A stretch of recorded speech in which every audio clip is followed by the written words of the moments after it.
Global Indigenous Trust Director Keith Matthew talks about the role of economic development in nation building.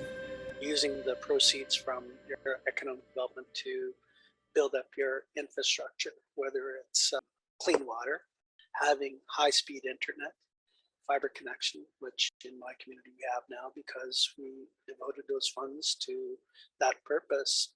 $180,000 back under my term as the chief. That gave us a last mile connection. That's part of what's allowed us to really thrive in today's economy.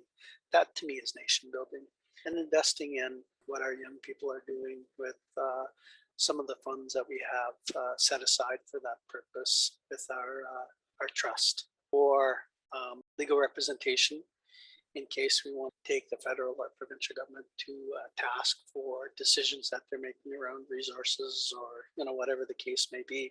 We also set aside funds for rebuilding our language, our history, and our culture. Our young people have used those grants. They're about $50,000-$60,000 a year to reach out to the various elders who are language keepers, and not just language keepers in my First Nation, but other Secwepemc communities, to engage them and to train themselves how to use the latest technology to begin rebuilding our languages, which are sacred to us.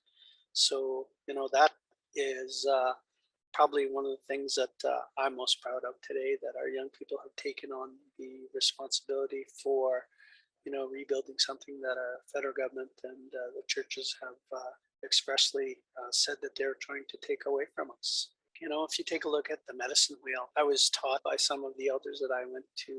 One of those elders, Lee Brown, medicine wheel is divided up into 4 different quadrants, and we all carry them inside of us. The different quadrants are spiritual, mental, physical, and emotional. And if any of those quadrants is not full, say if you're having problems with your health, it's depleted, you need to really take a serious look at what you're doing in your life to bring that quadrant back up to it being full again. If you take a look at that particular metaphor, that teaching, that's really important for us to understand how that impacts everything in our lives. The goal is to have all those different 4 quadrants being equal. It's like a wheel. If it's empty in one's like flat tire, right?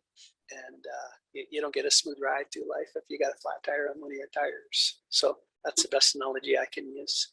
In our way of thinking as Secwepemc people or Shuswap people, it's having enough to look after ourselves. That's what Indigenous people have to offer this world, is a different vision, a different worldview.